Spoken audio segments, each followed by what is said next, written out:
So our first question is, when you were our age, Mm-hmm. what were you thinking? Like, what was your mindset? What did you want to be when you grow up? When I was in high school, I knew I wanted something to do with math. That's what I knew, because that was one of the subjects that just really interested me, and not only that, it was a subject that came pretty easy in comparison to everything else. So it was something in the engineering, math teacher, uh, architecture also, because I did take some drawing classes and some drafting online, or not online, we didn't have that then, but on computer-aided drafting. So something that had to do with mechanics, like mechanical engineering, mechanical drawing, math was real easy. So that's kind of the mindset that I had going on. I didn't know exactly at the time, right when I entered, but by the time I exited high school, then I knew.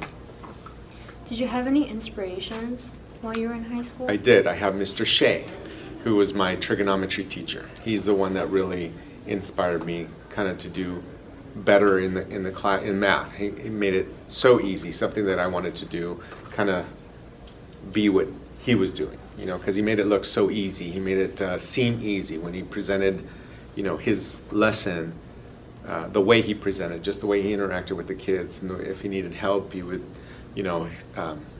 always be available.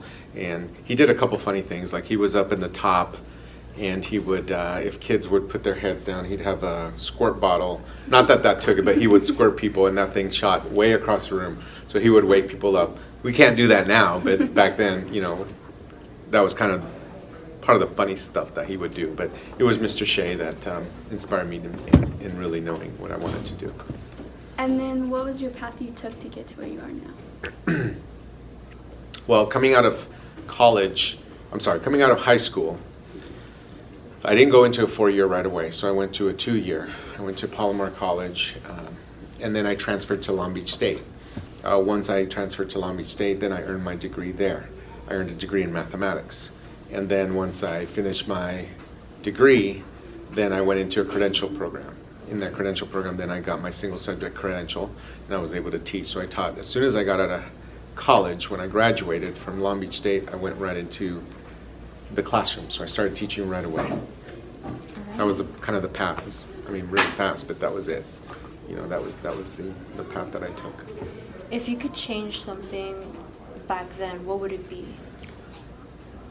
If I could change something, probably try and do better in the other classes that I didn't really enjoy, but only because even now I find that writing, like when the student asks me for a letter of recommendation, not that I don't do it, I'll do it, but it takes me a long time for the writing process. So those classes that I wasn't so good at, that came naturally, I didn't really spend all that time that I should have.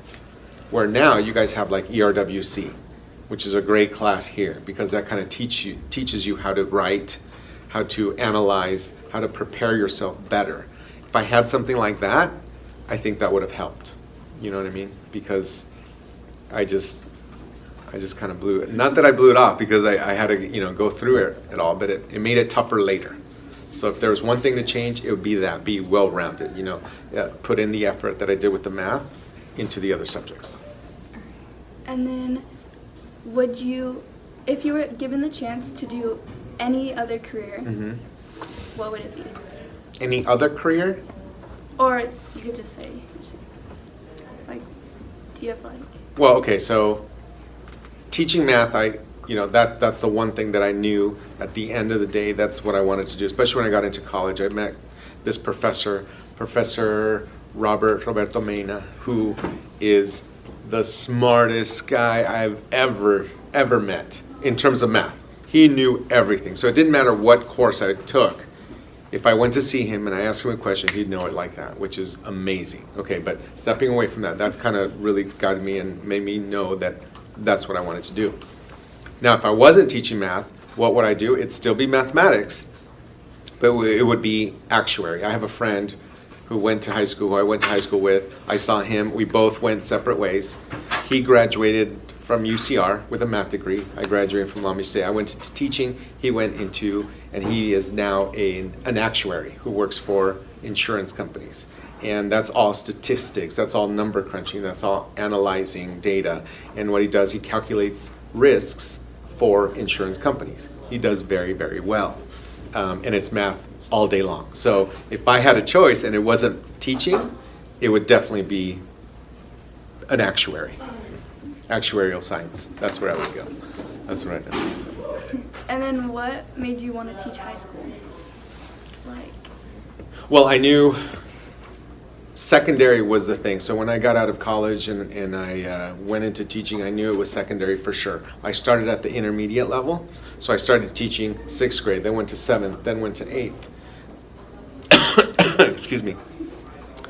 But to me, the math was still kind of a lower level where I wanted to do the high school. I wanted to teach that higher level, thinking skill. I wanted to teach those kids that that I can really challenge, the thinkers, right? The higher level. So that's really what made me want to come into the high school. Excuse me.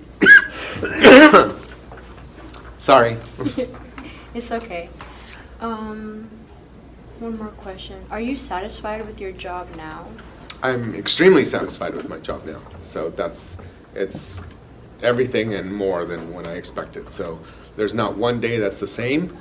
In terms of the math, yes, there's math that I know I need to get over, but because of our audience, there's not one child that ever is the same. So there's always different situations, and you adjust, and it's not boring at all whatsoever. It's great. It's nothing short than what I thought. all right, I do have another question. Okay, so is your job stressful at all? And if you could give advice to anyone who wanted to become a math teacher, what would it be? Is it stressful? At times, yes. And that, not because of the math, because I know the math, but relaying it to the students and having the students, and there's other issues. There's always behavior issues. There's always parent issues. We have some parents that come that will complain or want questions, and that's the part, administration, tests, things that, we have to meet state testing, right? And with that comes a lot of stress because we have to, we're trying to guide you guys to score really high compared to the rest of the nation. So with that comes, a lot of stress. We're always thinking about that. I know that that's not our number one goal, but that's part of it. And the reality says that, we as a school have to do so well, in comparison to the other states. So, and the other districts and the other schools and whatnot. So that's always a stressful part. Now, your second part was, what advice would I give? Yeah.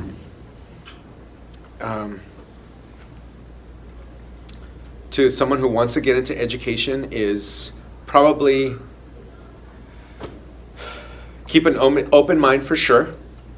And just because you plan one thing doesn't mean that it's going to work out every time. So you can plan the best lesson, you can have it in your mind, you can have, this is what I'm going to do, this is what I'm going to run, but it takes one moment for that to go haywire or not work out. And so you have to be able to say, okay, that's not working, let's try something new. Okay? Not that it's a failure, but because of your class. You never know who you're going to have as an audience. You never know your class. That's one thing. The other thing is probably, if you can, don't just stick to, if you're in secondary, go try other classes, try other, levels. Not just, if I want to teach seniors only. Don't just be like this, don't be tunnel vision, open it up. See what's, go try the other level of classes, because you do learn. It makes you a better teacher at the end. So those are some of the things that I would give advice to. And always open mind. Again, see other teachers, even if they're not math teachers. Go observe other teachers. There's great teachers everywhere, So that's kind of some of the advice I would give. Okay, thank you. You're welcome.